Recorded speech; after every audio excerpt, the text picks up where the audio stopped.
नमस्कार, स्वागत है आपका हमारे चैनल में। मैं रानी गुप्ता आपके साथ। बड़ी खबर सामने आ रही है जैस्मिन शाह को लेकर के। दरअसल उन पर आरोप लगा था कि वो सरकारी सुविधाओं का लाभ उठाते हैं और इसी के साथ ही वो आम आदमी पार्टी के प्रवक्ता है, यानी कि आम आदमी पार्टी की पैरवी करते हुए भी नजर आते हैं। हालांकि ये आरोप बीजेपी ने लगाया था, लेकिन बाद में जब इसकी जांच हुई तो ये आरोप सच भी साबित हुआ, जिसके बाद दिल्ली के एलजी वीके सक्सेना ने जैस्मिन शाह को बर्खास्त कर दिया है और नौबत यहां तक आन पड़ी है कि जैस्मिन शाह को उनके कार्यालय में प्रवेश भी नहीं मिल रहा है। बता दें कि अब ये मामला दिल्ली के हाईकोर्ट पहुंच गया है और वहां पर दिल्ली के एलजी वीके सक्सेना ने यह कहा है कि अब ये पूरा मामला दरअसल राष्ट्रपति के हाथों में है और अब राष्ट्रपति इस मामले को लेकर के अपना फैसला सुनाएंगी। बता दें कि दिल्ली के हाईकोर्ट ने मंगलवार को कहा कि वीके सक्सेना द्वारा जैस्मिन शाह को दिल्ली संवाद एवं विकास आयोग यानी कि डीडीसीडी के अध्यक्ष पद से हटाए जाने पर मामले को राष्ट्रपति के पास भेजा गया है और इस मुद्दे पर एलजी और मुख्यमंत्री के बीच एक बार फिर से तनातनी देखने को मिली है। इसी कारण यह मुद्दा अब राष्ट्रपति को भेज दिया गया है। जैस्मिन शाह को डीडीसीडी कार्यालय में तब तक प्रवेश नहीं दिया जाएगा जब तक कि राष्ट्रपति इस मुद्दे पर फैसला नहीं ले लेती। बता दें कि दिल्ली के एलजी ने अपने जवाब में कहा है कि जब तक राष्ट्रपति इस मसले पर फैसला नहीं लेती तब तक पार्टियों के लिए आगे कोई कार्रवाई नहीं करनी की समझदारी ही होगी। जैस्मिन शाह ने एलजी के कार्यों को चुनौती देते हुए हाई कोर्ट का रुख किया था। उपराज्यपाल वीके सक्सेना ने 18 नवंबर को सीएम केजरीवाल से शाह को डीडीसीडी के उपाध्यक्ष के रूप में अपने कर्तव्यों का निर्वहन करने और कार्यालय से जुड़े किसी भी विशेषाधिकार और सुविधाओं का उपयोग करने से रोकने के लिए कहा था। आपको बता दें कि एकल न्यायाधीश न्यायमूर्ति प्रतिभा एम सिंह ने कहा था कि उपराज्यपाल के जवाब की जांच करना बेहद जरूरी है। न्यायाधीश ने कहा कि वो रिकॉर्ड पर हलफनामे के बिना मुद्दों से नहीं निपट सकती। आपको बता दें कि उपराज्यपाल की ओर से पेश अतिरिक्त सॉलिसिटर जनरल संजय जैन ने अदालत को बताया था कि इस मामले में बड़े मुद्दे शामिल है। हालांकि दिल्ली सरकार के वकील ने अदालत को यह भी बताया था कि शाह को हटाने के लिए सक्सेना के अनुरोध को स्वीकार नहीं किया गया था। वहीं भारतीय जनता पार्टी के सांसद परवेज सिंह वर्मा ने शाह पर प्रक्रियाओं का उल्लंघन करते हुए राजनीतिक लाभ लेने के आरोप लगाए थे। साथ ही उन्होंने जैस्मिन पर आपके आधिकारिक प्रवक्ता के रूप में काम करने के आरोप लगाते हुए शिकायत दर्ज की थी। इसी के साथ ही उपराज्यपाल ने सीएम से कथित तौर पर राजनीतिक उद्देश्यों के लिए अपने कार्यालय का दुरुपयोग करने के लिए जैस्मिन शाह को बर्खास्त करने के लिए कहा था। इसके जवाब में जैस्मिन शाह ने कहा था कि एलजी की कार्रवाई पूरी तरीके से अवैध और असंवैधानिक है। कि यह मामला दरअसल सितंबर महीने में देखने को मिला था, जब बीजेपी के सांसद परवेज वर्मा ने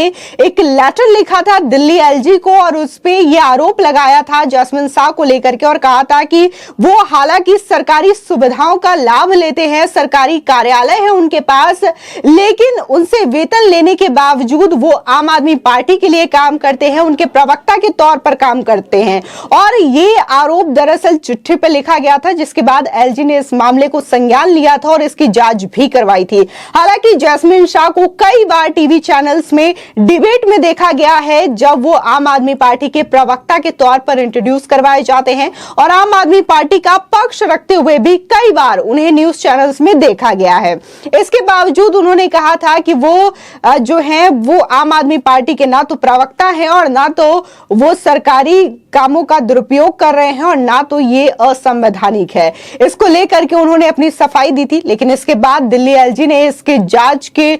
होने के बाद मामला संज्ञान लिया था और इसकी जांच करवाई थी, जिसके बाद जैस्मिन शाह को बर्खास्त कर दिया गया था। वहीं देखने को मिला कि आम आदमी पार्टी ने भी इसे बड़ा मुद्दा बनाने की कोशिश की थी और लगातार कहा जा रहा था आम आदमी पार्टी की ओर से कि अब वो जैस्मिन शाह को झूठे आरोपों में फंसाने की कोशिश कर रहे हैं। पहले उन्होंने मनीष सिसोदिया को फंसाया, सत्येंद्र जैन को फंसाया, तमाम हमारे मंत्रियों और नेताओं को लेकर के इस तरीके से बीजेपी हमेशा से आरोप लगाती रही है और अब जैस्मिन शाह शा को इस तरीके से कटघरे में खड़ा किया जा रहा है। इसी के साथ ही देखने को मिला है कि दिल्ली एलजी और अरविंद केजरीवाल के बीच ये जो तनातनी का माहौल है, ये कोई पहला मामला नहीं है जैस्मिन शाह को लेकर के, बल्कि इससे पहले भी जो दिल्ली के एलजी हैं वीके सक्सेना कई बार ऐसे कठोर फैसले ले चुके हैं जिससे कि अरविंद केजरीवाल की मुश्किलें लगातार बढ़ी है। फिर वो चाहे शराब घोटाला मामले में एसीबी को जांच का आदेश हो, डीटीसी बसों में घोटाले का आदेश हो, तमाम ऐसे फैसले लगातार एलजी ने अपने पद संभालने के बाद से लिए हैं,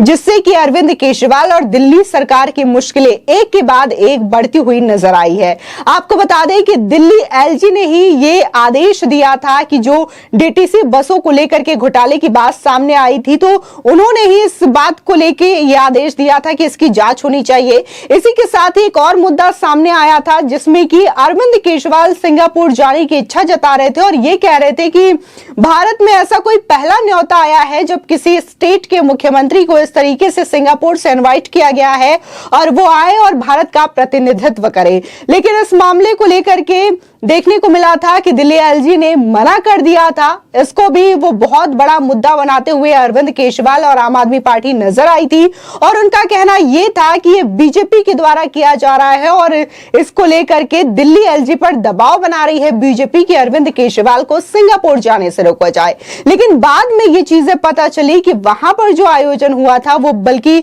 स्टेट के मुख्यमंत्रियों के लिए नहीं बल्कि मेयरों के लिए हुआ था और वहां से कई सारे जो भारत के मेयर हैं वो सिंगापुर गए भी थे, जिसके बाद जम करके अरविंद केजरीवाल की किरकिरी हुई थी और कहा गया था कि क्या अरविंद केजरीवाल मुख्यमंत्री नहीं बल्कि मेयर हैं जो कि इस तरीके से सिंगापुर के सम्मेलन में जा रहे हैं। इसी के साथ ही शराब घोटाला मामले को लेकर भी दिल्ली एलजी और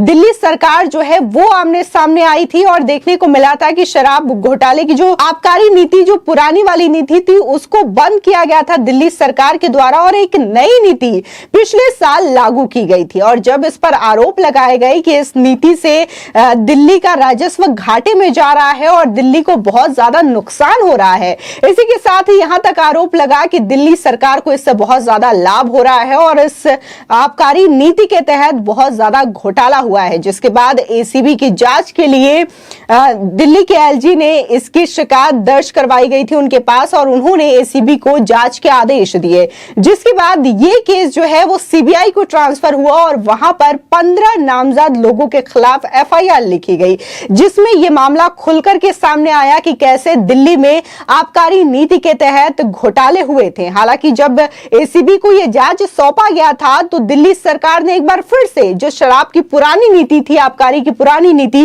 वो एक बार फिर से दिल्ली में लागू कर दी थी। लेकिन सवाल घूम फिर के वही उठ रहा था कि जब नई नीति में कुछ घाटा नहीं है, कोई नुकसान नहीं हो रहा है और कोई घोटाला नहीं हुआ है, तो आखिर एक बार फिर से दिल्ली के अंदर पुरानी शराब नीति को लागू करने की क्या आवश्यकता आन पड़ी है। यानी कि हमेशा से देखने को मिला है कि दिल्ली सरकार ने जब भी भ्रष्टाचार करने की कोशिश की है, दिल्ली सरकार ने जब भी भ्रष्टाचार करने की कोशिश की हो या फिर भ्रष्टाचार के नाम पर उन पे आरोप लगे हो, तो हमेशा से ही दिल्ली एलजी ने कड़े एक्शन लिए हैं। फिर चाहे वो शराब घोटाला से लेकर के डीटीसी बसों का मामला हो या फिर हाल ही में जैस्मिन शाह को लेकर के जिस तरीके से बातें चल रही हैं और उन्होंने तत्काल एक्शन लिया और उन्हें बर्खास्त किया। फिलहाल इन चीजों पर लगातार दिल्ली सरकार और एलजी आमने सामने हमेशा से ही नजर आते रहे हैं। फिलहाल आपकी इस खबर पर क्या राय है, हमारे कमेंट सेक्शन में जरूर बताएं। आगे की और भी अपडेट के लिए चैनल को सब्सक्राइब करना ना भूलें।